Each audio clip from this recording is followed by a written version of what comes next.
Семья Замалединовых, как сами говорят, работают на кредит. За квартиру по ипотеке отдают по 20 тысяч в месяц. В семье двое маленьких детей. Платежи пока вытягивают, но каникулы могут не помешать. Я считаю, это отличная поддержка.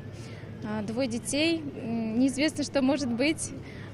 Все равно считаю, что поможет, если вдруг случится что-то, не дай бог, в жизни. Отсрочка от платежей будет не для всех. Жилье должно быть единственным, не дороже 15 миллионов рублей для тех, кто попал в трудные жизненные обстоятельства. Они описаны в законе. Это потеря работы, больничный или декретный отпуск, получение инвалидности, снижение доходов больше, чем на треть. Банки уже готовы принять заявление. Мы относимся положительно, потому что данная программа, которая вступает в силу с текущего дня, предлагает клиентам дополнительный вариант решения их вопроса в случае появления какой-то сложной ситуации, препятствующей нормальному погашению графика платежей по ипотеке. У родственников такая же ситуация сложилась, что как-то люди меняют работу. И на этот период, согласна, это будет большой, как говорится, такой шаг правильный. Если работу потерял, у него будет какое-то время, чтобы другую работу найти. Как я же понял, в это полгода у него же не идет там штрафные санкции, это он пока не платит.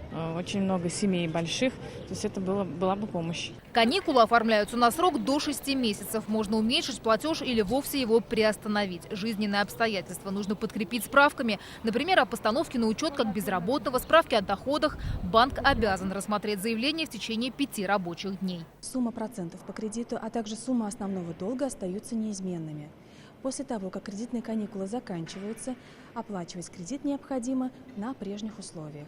Закон вступил в силу на фоне ипотечного бума. Кредитный портфель только татарстанцев увеличился по сравнению с прошлым годом почти в 1,5 раза. Просроченная задолженность по ипотеке в целом по стране подросла на 11%.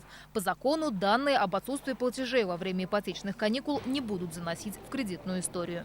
Ипотечные каникулы можно завершить досрочно, а вот продлить их срок или снизить уже выбранный размер платежа нельзя. Поэтому специалисты советуют оформлять их сразу на полгода. Ведь второй раз по одному и тому же кредиту они уже не даются. Анна Городнова, Данил Филатов, ТНВ, Казань.